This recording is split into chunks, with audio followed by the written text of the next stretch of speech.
میزۆپۆتامیا لانکەی شارستانیت بوو. هەموو ئەم هەسارەیە عێراقین، منیش سەرۆکی عێراقم. ئەمە وتەی سەدام حوسێن مەجیدە تکریتیە. سەرۆکێک بەو هەمەزە بەلاحەکانیەوە لە شانۆی بیلادڕافیدەین ئەبێتە ئەکتەرێک لەسەر شانۆکە هەرو شوێنەش کە ناویە بن بە ناوچەی نێوان دوو ڕووبار. لەسەر ئەم شانۆیە گەورەترین ڕۆڵ لە مێژووە ئەگێڕێت. بەچی؟ بە وەهمەکانی. بەڵام ئایا تەنها دیکتاتۆرێک تەنها وەهمەکانی لەگەڵیەتی بۆ دروستبوونی پێشمەرجە بۆ دروستبوونی دیکتاتۆرێک لە جیهاندا و بە تایبەتیش لە ڕۆژهەڵاتی ناویندا یاخود ئەگەریاتی تریش لەم ناوەندای ئیشە.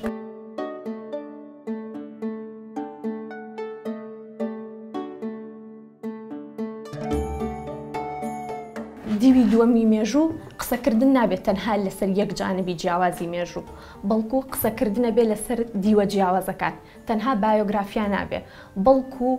باسکردنی ئەو مێژووە دوور و درێژەشە بێ کە فکرێک تایە سەرهەڵەیە. بۆ نمونە باسکردنی سەدام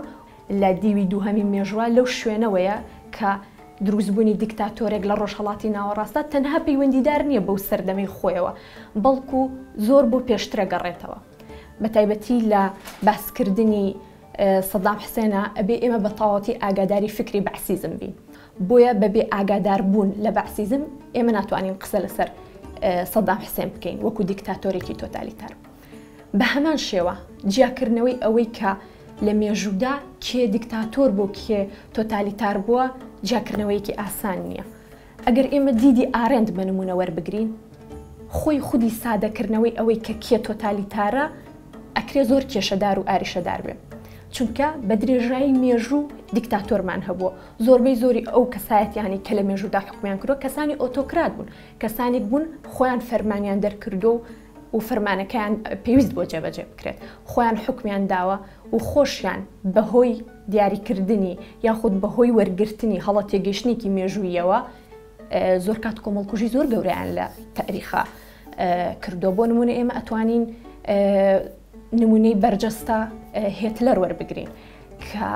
بەکارهێنانی تیۆری هەڵی پەرەسەندنی داروینی قۆستەوە بۆ ئەوەی کە ئەو ئارەزووە مەرگبارانی خۆی بەسەر خەڵکە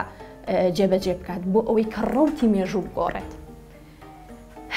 بێجگە لە هیتلەر ئێمە ئەتوانین بۆ نمونە شۆڕشی بۆڵشەفیکەکان بە نمونە وەربگرین کە لە ڕێگەی وەرگرتنی دیالکتیکی مێژوویەوە ڕەوایەتیان بە کوشتارگەیەکی زۆر گەورە لە تاریخادا. و سەدام حوسێنیش وەکو دیکتاتۆرێکی تۆتالیتار بەو مانای کە دەستی بەسەر بیرکردنەوەی خەڵکی شاگرت، واتە تەنها لەو شوێنەوە نەبوو کە لە ڕێگەی هێز و حکومکردنی میلیشیایی و سەربازیەوە دەست بەسەر شوێنێکی دیاریکراوە بگرە، بەڵکو تەنانەت بیرکردنەوە و شێوازی بیرکردنەوەی خەڵکی شێخستە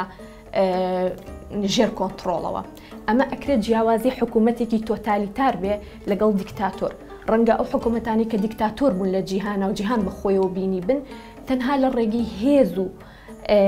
بەرپاکردنی هێز و سەربازیەوە دەستیان بەسەر ناوچەکان ئاگرت و هەوڵی پاڵان خوازیان ناوە. بەڵام حکوومەتە تۆتالیتارەکان بە تەواوەتی جیاوازن. بۆ نمونە ئێمە مۆسۆلۆنیمان هەیە، بۆ نمونە ستالینمان هەیە و هیتلەرمان هەیە کە دەست ئەباتە پند بە پنتی ژیانی خەڵکەوە و تەنانەت جیاوازیەکی سەرەکی لەم حکوومەتانەیە کە جیاوازترە لە حکوومەتێکی دیکتاتۆر ئەوەیە کە هەموو ماشێنەکانی میدیا و ئایدۆلۆژیا ئەخاتە گەڕ بۆ سەپاندنی تاکە ئایدۆلۆژیایەک، بۆ سەپاندنی تاگڕەنگی، بۆ تەوحیدکردنی فکرێکی دیاریکراو. بە نمونە ئێمە کە باسی نازیزممان کرد و باسی فاشیزممان کرد لە ئیتاڵیادا، بۆ ئەوە بوو کە ئێمەینە سەر باسکردنی مێژووی عێراق ئەبێت ئاگاداری ئەوە بین کە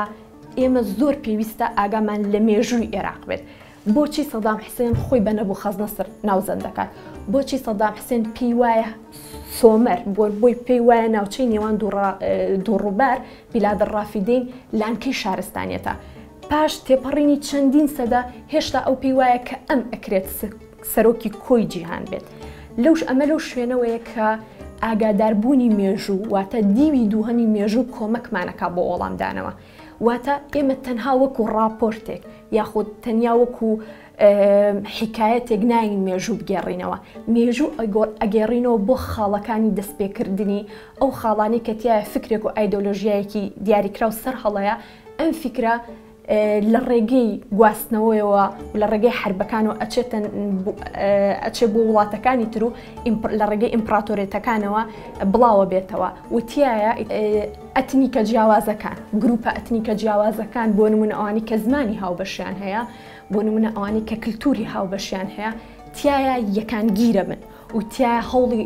شۆڕش ئەێن و هەوڵێن کە ئەمانیش لە ژێر ناوی ئیمپراتۆریەتێک یان شانشینێکا بێنە دەرێ بۆ ئەوەی ئەمە زیاتر من ڕوون بکەمەوە ئەمەوێت سەرەتا باسی ئەوە بکەم کە ئێمە زۆر پێویستمان بەوەیە تێبگەین پێش هاتنە سەر حکمی بەعسیزم چی گوزەراوە ئێمە ئەگەر باسی دەوڵەتێک بکەین کە پێوترێ دەوڵەتی عێراق ناکرێت ئاگاداری ئەو مێژوانە بین کە تایە دەوڵەتی عێراق هاتە بوون بۆ ئەمەش پێویستمان بەگەڕانەوە ئەبێ بۆ مێژوو بە دیاریکراویش بۆ جەنگی جیهانی یەکەم چونکە لە جەنگی جیهانی یەکەمە ئەو سفرەیە بوو کە وڵاتە زلهێزەکان خوانی دابشکاری خۆیان تایە پێشکەش کرد بۆ نمونە ئەگەر ئێمە ورتر سەیری جەنگی جیهانی یەکەم بکەین لەوە تێگەین کە بۆ نمونە ئەو کاتی کە پارسەنگی هێز ڕوئەیات بۆ دەوڵەتە زلهێزەکانی دنیا بۆ نمونە لە سەروبەندی ساڵی 1912 دەوڵەتە زلهێزەکان بە حکمی ئەوەی هەندێکیان زۆر ئەنگلاق بوون زۆر گەورە بوون و دەسەڵات و توانایەکی گەورە کەوتەلایەن و هەنێکی تریشیان دەسەڵاتیان کەم بۆیەوە دەسەڵاتیان پارسەنگ بوو بیریان لەوە کردەوە کە یەکسان بوونەوەیەک بکەن بۆ ئەم مەبەستەش جەنگی جیهانی یەکەمیان دروست کرد بێگومان ئەو دەوڵەتە سەرمایەدارە ئیمپریالیستانە بەردەوام هەوڵێن و ئاگادارن لەوەی کە چی لە ناوچەکانی دیکەدا ڕۆیە بە تایبەتی ئیستعمارێکی گەورەی وەکو بەریتانیا هەر لە کۆنەوە چاوی لە عێراق بڕی بوو هەر لە کۆنەوە تەماعی لە عێراقا هەبوو ئەم جەنگی جیهانی یەکەمە ئەگەر ئێمە ڕوونکردنەوەیەک بکەین دوو بەرەی گەورە لە جیهانا دروست دەبێن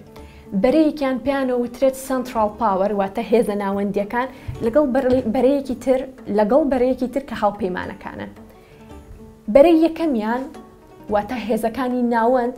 ئیمپراتۆریەتی ئەڵمانی تایە بولگاریای تایە و شانشینی یاخود ئیمپراتۆریەتی نەمساوی هەنگاری تایە لەگەڵ ئیمپراتۆریەتی عوسمانی ئەم ئیمپراتۆریاتانە لەو سەردەمایە گەورەترین ئیمپراتۆریەتەکانی جیهان بوون و لەپاڵ ئەمانیشە هاوپەیمانەکانمان هەیە کە بەرەی دووهەمن هاوپەیمانەکان لە وڵاتانی وەکو فەڕەنسا بەریتانیا ئیتالیا رووسیا ژاپۆن پێگیان بەڵام لە دەوروبەری 1970 ویلایەتە یەکگرتووەکان ئەوەی کە ئەمریکاش ئەبێتە بەشێک لە هاوپەیمانێتەکە بۆ ڕوخانی دەوڵەتی عوسمانی و ئیمپراتۆریەتی ئەڵمان کەواتە لێرەیە ئێمە ئەم دوو بەرەیەمان هەیە دوو بەرەی گەورە کە لەو ئان و ساتەیە ئێمە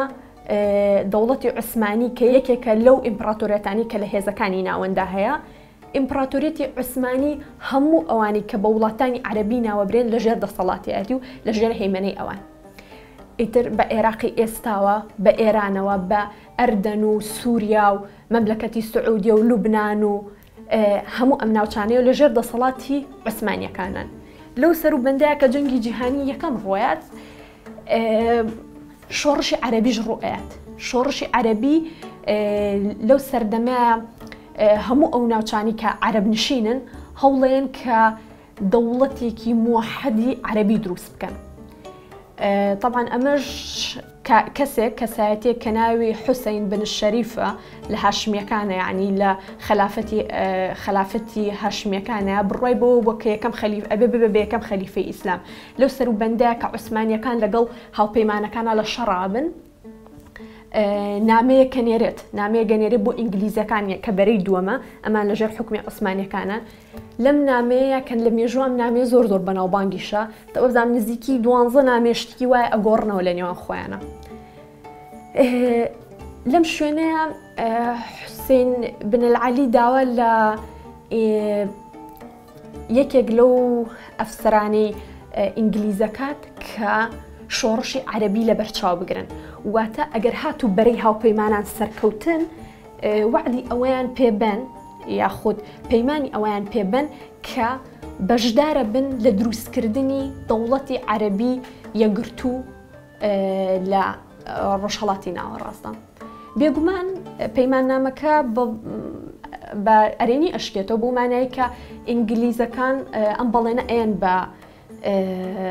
حوسێن بن العەلی، بەڵام کێشەکە لێرەیە ئەوەیە کە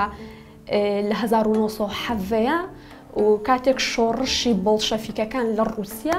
سەرکەوتووە بێت، ئیتر رووسیا کۆی ئەو پەیماننامەی کە لەگەڵ هاوپەیمانانە هەیبوو ڕەتەکاتەوە، حیزبی بۆڵشەفیک یەتە سەر حوکم کە لەژێر ئایدیای کۆمۆنیزمە چەتری خۆیان هەڵاوە. بۆیە ئیدی لێرەیە ئەبێت پەیماننامی سایکس بیکۆ بێتە ئاراوە کە پەیماننامەیە کە لە نێوان ئینگلیز و فەڕەنسیەکان ناکرێت. ڕاستە دەوڵەتی عەرەبی دروست جیاجیا دروست دەکرێت، بەڵام ئەم دەوڵەتە عەرەبیە جیاجیانە لەژێر یەک ناو و یەک تایتڵانی، بەڵکو لە نێوان فەڕەنسا و بەریتانیادا دابشکاریەک ڕوئەیات کە ئەبێتە هۆی ئەوەی لێرە ئێمە تاریخی عێراقشمان بۆ ڕوون بێتەوە. لە پاش سەرکەوتنی هاوپەیمانەکان فەڕەنسا و بەریتانیا لە نێوان خۆیانە، خۆی فەڕەنسا و ئەمریکا و بەریتانیا سێ زلهێزی گەورن کە دابشکاری و تەوزیعاتەکەن لە بینی ئەم وڵاتانەیە. لەو سەروبەندەیە